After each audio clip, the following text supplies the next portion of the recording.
Have you ever started questioning your own reality? Walking on eggshells but unable to name why? My guest today is Wendy Cooper. She is a lawyer and a writer, and she calls herself an unintentional narc expert. I love that. I can't wait to hear more about that. She earned that title the hard way, though 5 years of divorce, litigation, and psychological abuse. This is not about pointing fingers. It's not about playing victim. It's about recognizing patterns, protecting yourself, and trusting what you already know. Stay with me. Welcome back to the Shifted Podcast. I'm your host, Amira Davis. My guest today, again, is Wendy Cooper. This conversation is going to give women language. It's going to talk about what pathological behavior really looks like in real life and what the legal system gets wrong about it, and how you start trusting yourself again years and years. Wendy, welcome to the Shifted Podcast. Thanks so much for having me, Amira. Thank you. Before we go into anything else, we always have a ritual on this show. So we raise a glass to whatever you're drinking, whatever's in your hand right now. Wendy, what's the one big thing that you're celebrating this week, big or small? Well, I'd say this week I'm celebrating a few of my first podcast appearances. I love that. That's awesome. So I've Yes, got a cheers to trusting our own instincts, even when nobody else validates them. So let's get into it. excellent. Let's start with where you are right now. So you're in France. You've written a memoir about this experience, and you're helping other women navigate these situations. Can you paint a picture of what your life looks like today versus where you were when all this started? Sure. Well, today I bought my dream villa in the south of France, a dream I'd had for so long. Love. My son is 18 now, going off to college, and I'm embarking on a whole new career after being an attorney for many years. And now I'm a writer and trying to get my first book published, my memoir. So I feel like it's kind of a whole new life. It's just a new beginning to my life. Isn't it crazy when you look back and you're like, I never thought me at 52, like where I would be now, I would never have thought like 5, 10 years ago that this is where I would be. I never saw this. Yeah, I absolutely never saw this. I mean, we moved to France as a family, and it was first a 1 year adventure. It's now been 15 years, It's crazy, but right? which is crazy, was never, it was a 1 year adventure. I never imagined I'd make my life in France or be a single mother raising my son in France, but accomplishing some of my biggest dreams, but also going through the hardest times of my life. Yeah, no, it's hard. So what does your day look like now that wouldn't have been possible 5 years ago? Ooh, 5 years ago, I was still in just the midst of chaos, legal proceedings, police investigations, child services investigations. I was living in such survival mode at that time and trying to cope as a single parent in a foreign country without, a lot of support of family around because living so far away. But it was just a very, very chaotic time. And it was really just survival mode of trying to put out one fire after another. Yeah, that's hard. And the writing part, you said you're publishing a book. Was that always in the plan or did that come later? So, for many years of my life, people have said to me, because I've done a lot of things, I've accomplished a lot of things, been through some things, and they've said, oh, you've got to write a book, you've got to write a book. And this was before going through this brutal divorce that, so I'd contemplated it, but never really thought it through. And then after going through all of this, and like I said, I was really living in survival mode and really trying to cope. And I think it just started coming out. I had to just write to get it out because it was so chaotic and there was just so much damage, that it was just very cathartic to get it out and to make sense of it. I think that was one of the biggest things, was making sense of something that I just had a lot of trouble making sense out of. So I want to kind of talk about the slow erosion of reality that happens with psychological abuse. So for some women who are listening, who might be questioning their own experiences, because I think a lot of people in any situation are like, is this really happening or what is really going on?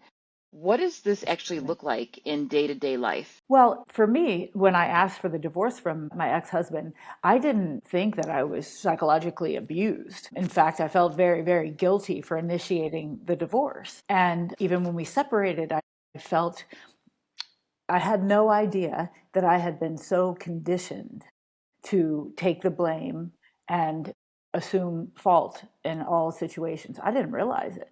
But even after we separated, I was taking the blame. I was taking responsibility for him. And it was 6 months into separation that a woman contacted me to tell me that they had been having an affair and that he actually had another girlfriend.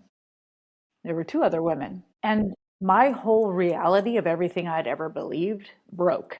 Everything I believed in the world and all of that. And when I confronted him, instead of remorse or trying to explain himself, I mean, he went on the attack and he started attacking me and making all these false allegations against me, telling people I had been having affairs and that I was turning our son against him. And these tactics, this was coming from somebody, I mean, it was like the man I had been married to completely disappeared. Yeah. And I could not make sense out of, wait, what was going on? And, as things escalated and the legal battle escalated and some of the behavior that was going on, I started to research some of the behaviors, narcissism, psychological abuse, and things like that. So a lot of it is the gaslighting. Yeah. This is something that's happening, but they're telling you absolutely not. That's not what's happening. Right. The gaslighting, the pathological lying, looking at you saying, that never happened. And you really find yourself questioning your own reality. What's going on here? For And sure. then you realize that you're not dealing with someone with logic and reason. I'm an attorney. I mean, I look at things very logically and I can look at both sides of Yeah. things. And I'm adept at that. And when I was, really in the midst of it and seeing that I was not dealing with somebody with logic or Yeah. any kind of reasonability, there was no trying to negotiate agreements or say, look, you've done this to our son and this is why he's reacting. Where there was no understanding. There was no accountability on his part. And that's when the more research I did, I realized I was dealing with a psychological abuse, pathological personality, for lack of a better word. Yeah. And with your legal background, because I think that's a little bit of a differentiator, how does this play out differently than other types of relationship conflict? Well, even early on in the divorce, I hired a friend because I live in France and I'm an attorney in the US. And I hired a friend who's an attorney to be my lawyer. And I didn't know what we were dealing with in the beginning. And so now when I advise other people, it's imperative that you find an attorney that understands narcissism or pathological personalities because they don't operate the same way in the legal system. They don't operate, you can't expect somebody to come to a reasonable agreement. You can go to mediation in divorces and so forth because both of you are looking for a resolution. Pathological personalities are not looking for a resolution. They want the drama to continue. That's their objective. Mm, And in the typical legal system, most attorneys are not prepared for that yeah. because That's interesting. you're looking to go, to find a resolution. But Yeah. these personalities are not looking for a resolution. And this is something that attorneys that are not educated in pathological personalities don't understand. And you can end up spending a lot of money in a divorce with Gosh. an attorney that doesn't understand it. And that distinction, I think, matters because the language of conflict assumes that two people are normally behaving in good faith, and that's not at all what's happening here. Not at all. Not at all. And if it's never happened to you, if you have no experience with these personalities, you have a very difficult time understanding it. So many attorneys, are just doing their job the way they normally do. Let's go to mediation, which is typically ordered by court in a divorce. But mediation gives them power, and it is because there's no resolution objective at all.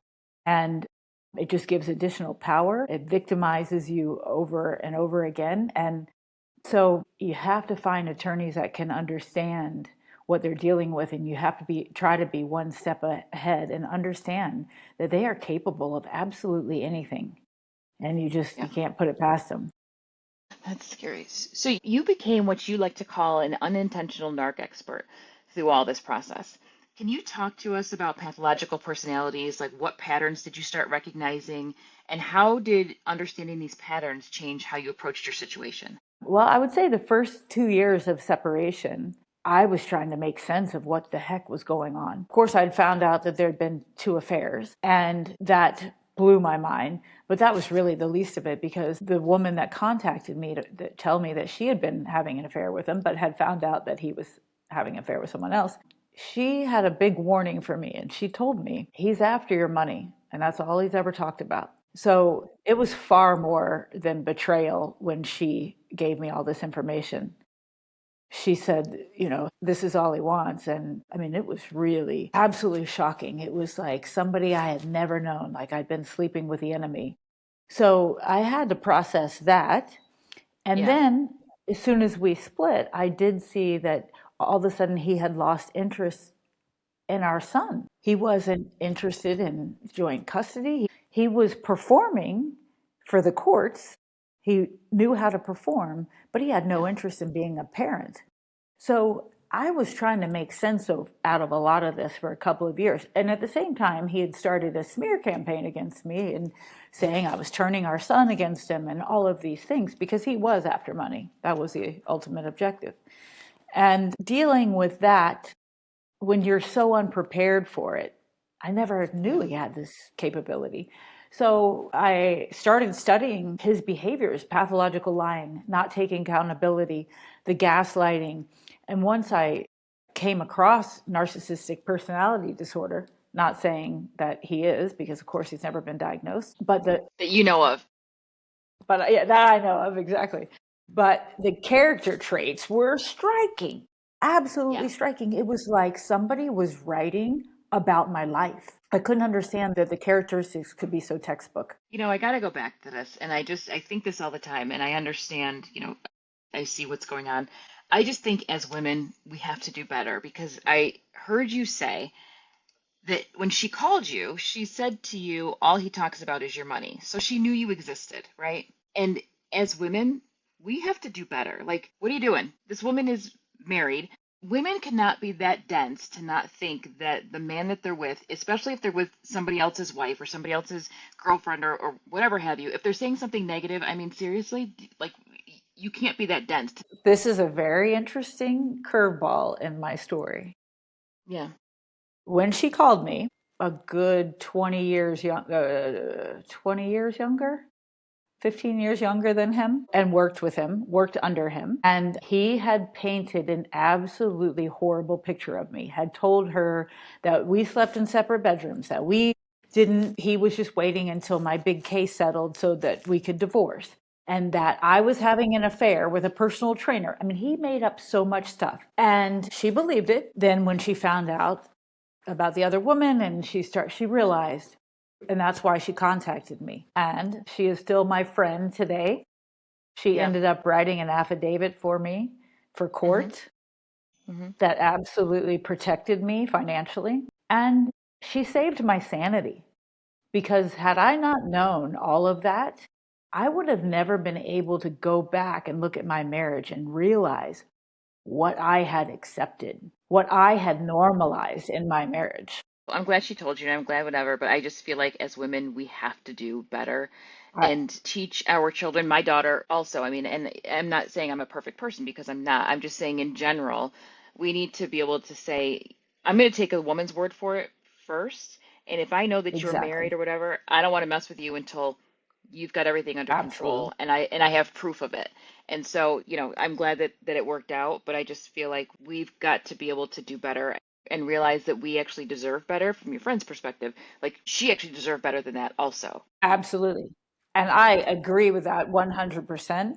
And I Yeah. do believe that I see there's a shift, because I do believe we've been in such a patriarchy that we have really been so submissive and adaptable for men in many ways, that we have allowed them to kind of tell their story and control the narrative too much. So I do agree with you. Absolutely. Women need to do better. Absolutely. So, from a legal perspective, how do you advise women to protect themselves when they're dealing with someone who uses manipulation and psychological tactics? And it's interesting, I talk about, different people that I know, but I had a friend who was in that situation for years.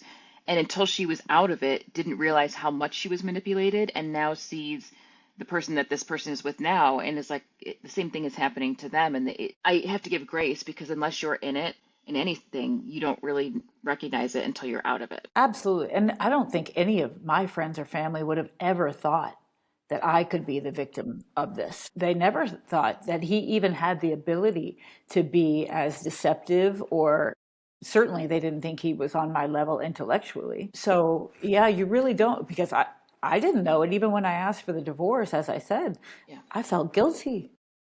Yeah. Meanwhile, he's contemplating how he's going to get assets, and he's already Yeah. has 2 relationships. I mean, it's insane to think of what was actually going on. But looking back now, do I see signs, or do I see the flags? Of course, you Yeah. know, Yeah.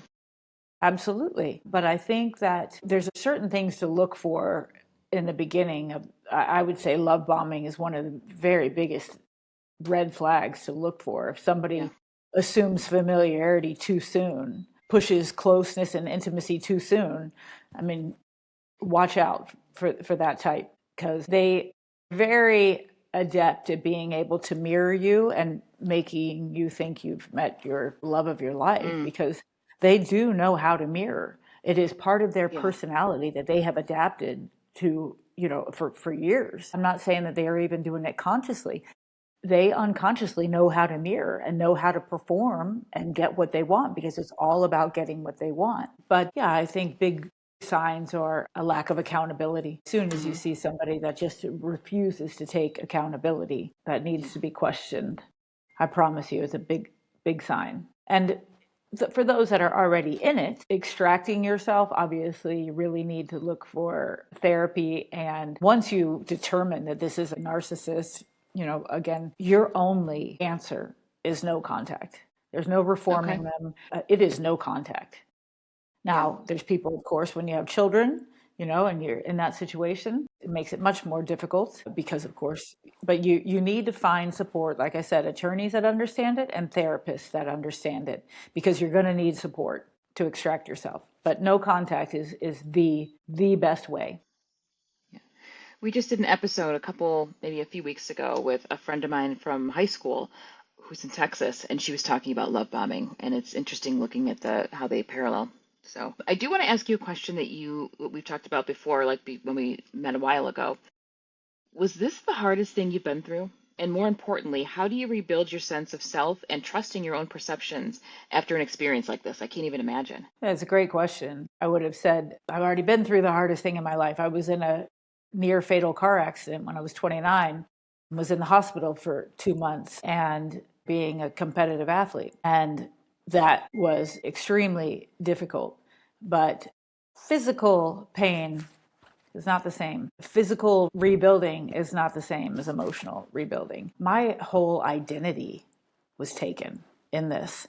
Everything I had believed, my life, my marriage, the world, because I went through the justice system for 5 years where he filed police complaints against me. There was a criminal investigation.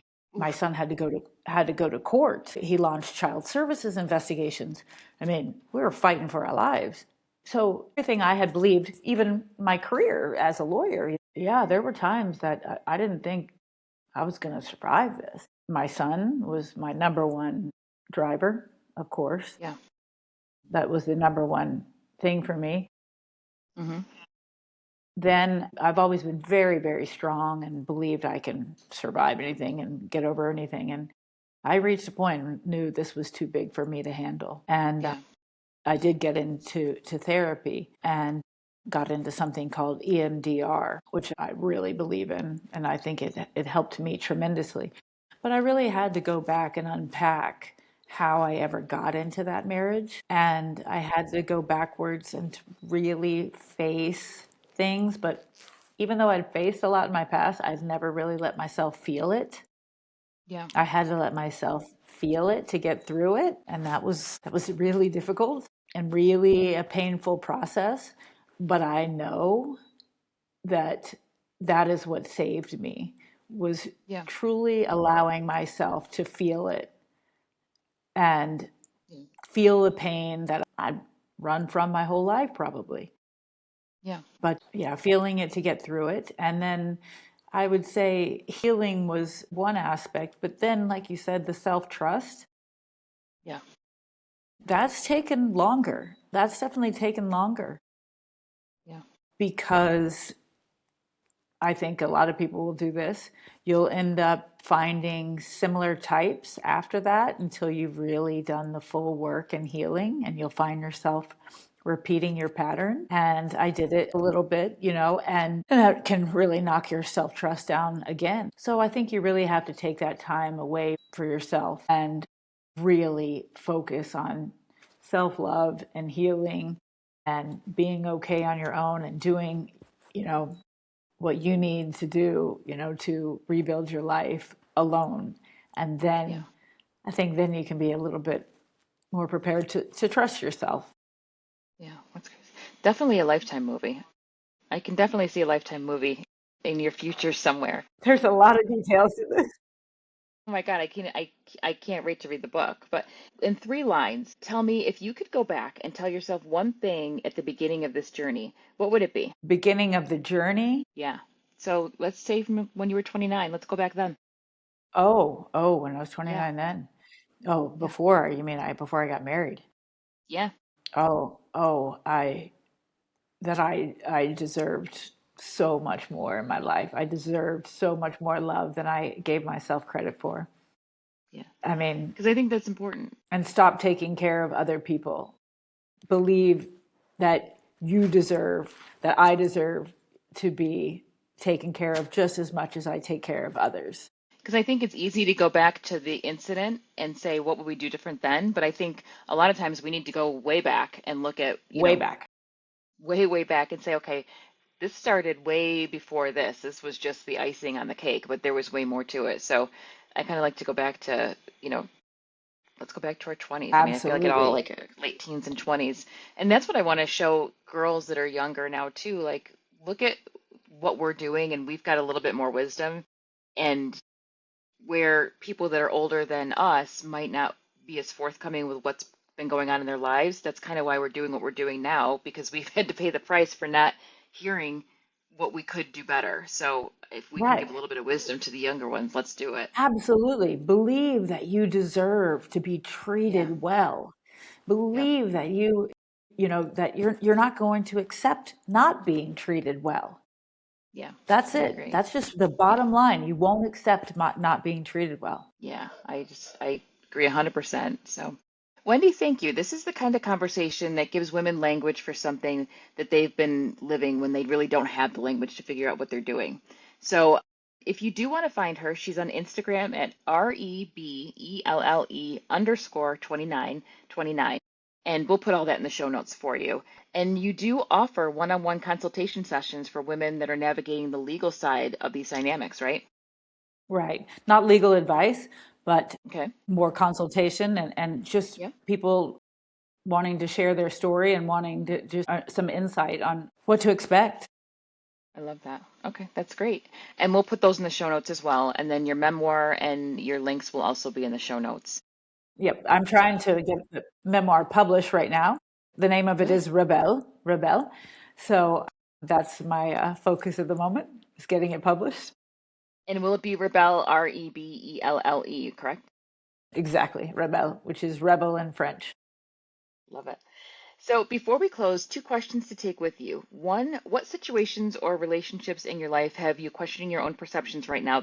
And two, where in your life do you need to trust your instincts more, even if the people around you don't validate what you're sensing? So those could be journal prompts. We always have journal prompts that we do, and I want you to reflect on those too when you're going through your journaling for the week. I want you to write the first thing that comes up, not the very polished version, because I think sometimes we have a first thought and then we write something else, but write the first thought and see what comes up. So, as always, no neat wrap up here. We have just another week, another layer. I'll be here. We've been doing every 2 weeks, and I think we've got podcasts going probably through the end of September because of how we met was That's on great. Threads. And Threads Exactly. it's really been a great outlet, I think, for me, better than other platforms because it just seems like women or the algorithm has gotten me in with women that are really big on collaborating and lifting each other up and saying, no, I want to support you in whatever you're I doing. So, agree. I agree. yeah, I definitely see yeah, that. I love that. Thanks so much for having me. You're welcome. Any last things you want to say? No, I just really appreciate this. It was a really interesting chat, and I wish you the best of luck with the podcast. I think it's fantastic. Thank you. And then you can always follow me on Amira Evolved on Instagram, TikTok, Facebook, Pinterest. I'm everywhere. And then I've got my digital product, which is my 7-day reset bundle. I'll put that in the show notes. I started a Substack. Are you on Substack? No, but I keep thinking I'm going to do that. I need to just start Yeah, sharing it there. you Absolutely. should.